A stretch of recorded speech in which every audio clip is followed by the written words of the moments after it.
And Leafblade is a player that I have seen online a lot. Yeah, I've seen this player online a lot. I haven't seen this player play offline at all, though. So definitely interesting to see how the online strats carry over to the real world. Yeah, it's not a player that I've ever seen play offline, but honestly, their play is strong. However, you know, as their name suggests, I've seen them play mostly, of course, single battle online with Sceptile. So I'm excited to see how their other characters play. And we do have them, of course, against Allios, who is starting again with the Aegis Slash. We're seeing a lot of starting Aegis Slash. I like starting with Shadow Mewtwo, though. One of the best initial, I guess, leads in the game. Absolutely. Oh, the reset. Wow. But yeah, Shadow Mewtwo able to gain meter so fast. You can use it. You can build meter for your next Pokemon.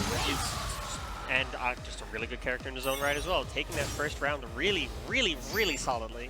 Yeah, that's the other thing, too, is that the way that Mewtwo wins, or Shadow Mewtwo wins, is either very dominantly or at almost no HP to begin with. So you can realistically play the Shadow Mewtwo game even if you, no matter what. Like, you could potentially just play 3 Shadow Mewtwo rounds and that could be it, right? You could just win the entire thing. But if you don't, then it still builds you a ton of resources. So it's just like a win-win situation.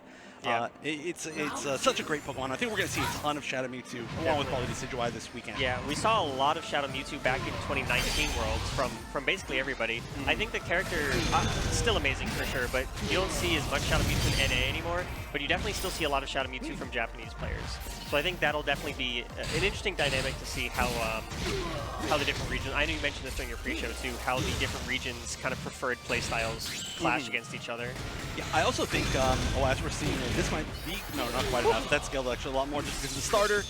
We just need one more hit, although realistically it could almost be one more hit on either side.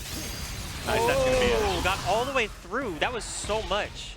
Yeah, luckily you can hold that CA for a really long time with Shadow Mewtwo. That's a kind of a classic situation to try and stuff out CAs if you let them go, or if you have a shorter charging CA. Yeah, so many hits, huge multi-hits coming out, but yeah, you're just able to hold it all the way through.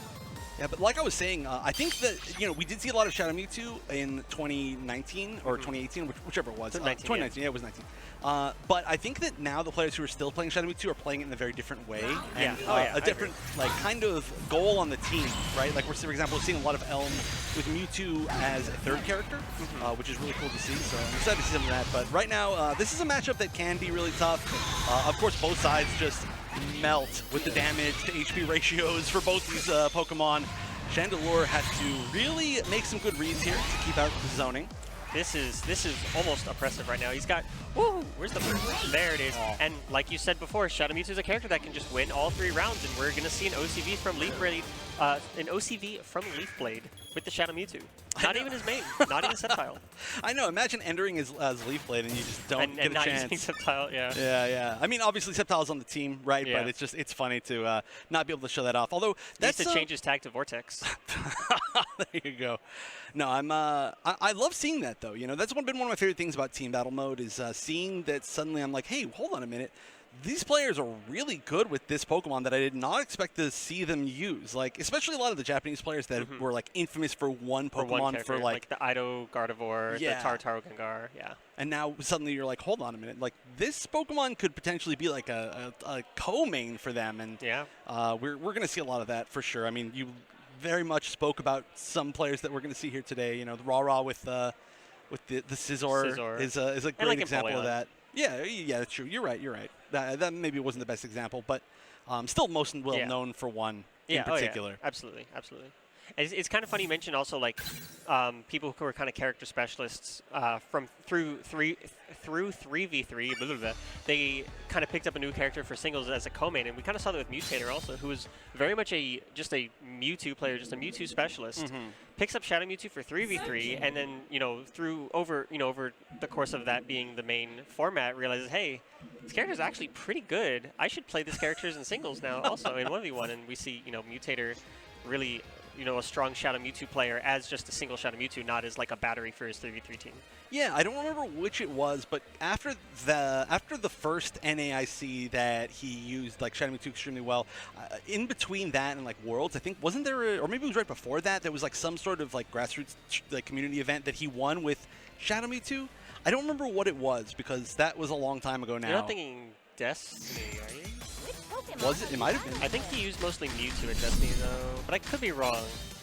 It was a long time ago. It was a while ago. It's hard to remember anything back then at this point. But I yeah, can't there was remember what I had for breakfast today, so I feel that. I know what I had. I had nothing. Let's Yeah, go. same, Pokkén for breakfast. Pokkén for breakfast, lunch, and dinner. Oh yeah, with a bracket of this size for sure. But we will definitely have our fill of Pokkén. We're gonna get back in the game too. I assume we're gonna see the Shadow Mewtwo to start again. But Yeah, I mean, if you get an OCV, Yeah. I think you just leave that again, yeah. Okay, but that's what I was going to say. I'm wondering if we might see a different start on the other side, and it looks like we might see the Chandelure. I mean, not might. We definitely will see the Chandelure, but that is an interesting pick. If you can shut down the Shadow Mewtwo and just never let the Shadow Mewtwo get in, or maybe land one really good overheat, although, you know, neither of those things looking super likely right now.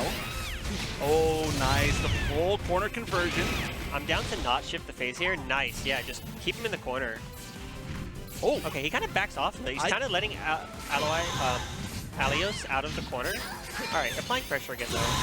Yeah, I like this. Just don't let him breathe. Yep, Vortex on the overheat. There we go. That's that kind of extra damage you're looking for. Yeah, that's one of the best options against overheating the entire game, just because it goes over it and then breaks it. Yeah, every single thing about it. And then it pushes those tons of damage. Nice whiff punish. Yeah, that's a lot. That's almost going to be a full HP Shadow Mewtwo going back in. I thought it was maybe a little bit questionable kind of backing up in that field phase, but it ended up working. I see the concept there. You want to get to that like max pillar range and then use that advantage to move back in. And it did end up working. Now, the downside here of Allios' team is that there's a lot of low HP characters, and especially when you're fighting against Shadow Mewtwo, you know, Shadow Mewtwo does so much damage, and you're trying to like kind of outlast Shadow Mewtwo's big bursts. But if you just go down in like 2 or 3 hits every single Pokemon, that can be a pretty tough spot. We do see the Umbreon to be a little bit more defensive. We might see it soon. Oh, did that a bait? The bait though, can you get a punish? Oh, nice. that was beautiful. That was so good. Oh, not the combo, Yeah, but regardless, that's a very awareness. difficult timing to punish that Umbreon in a very specific spacing. So very, very good stuff. That's a lot of damage. Yeah. Still got Yveltal on deck. He's had fully charged Yveltal last round, this round. He doesn't even need it.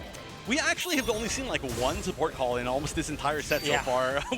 We're not seeing a whole lot of them. And of course, the one time that we see an Umbreon, which is one of the safest supports in the game, we saw it. Instantly baited. Unless your name is Roxo, you know, unless you're fighting Roxo, then just never call Umbreon ever. But everybody else, it's pretty much one of the safest in the game.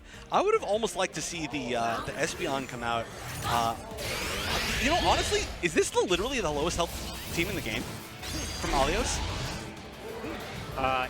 Was it Aegislash, Shadow Mewtwo, Chandelure? I think it is. Maybe, unless Gengar. Is Gengar lower than one of them? It's. I don't know off the top of my head if he's lower than Chandelure. I don't think he's lower than Aegislash, though. Yeah.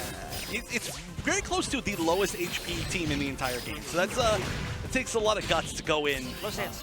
Oh, that would have been, that would have been good. But I like the fact that there wasn't a follow-up to that, just in case it was low stance. That's like my favorite thing to go into that. Wow, the shield break. Maybe not the strongest combo you can get off that shield break, but it's definitely consistent. Yeah, no just streams either. You can tell for sure, I would say that Leafblade, I mean, has a really good game plan here, but some of the combos have been a little bit lacking. Nice grab, that's going to be it. Thank you so much for grabbing that also, honestly. It can be hard to react to those counterattacks, but if he's going to do 3 C80Cs in a row and you let that go unpunished, like, come on. So that was a really good grab from Allios. Yeah, and a good way to like put a little bit of you know, damage on the board here. And that is one thing I was talking about earlier. Elm, you know, infamously getting second at every single international championship so far this season, plays in Anchor Shadow Mewtwo, and it works extremely well because just like you can, oh well, never mind. That's gonna be GG. But the concept is there, right? You know, just like you can sweep an entire team with Shadow Mewtwo, you can also make a 3-character comeback with Shadow Mewtwo. Very, very positive.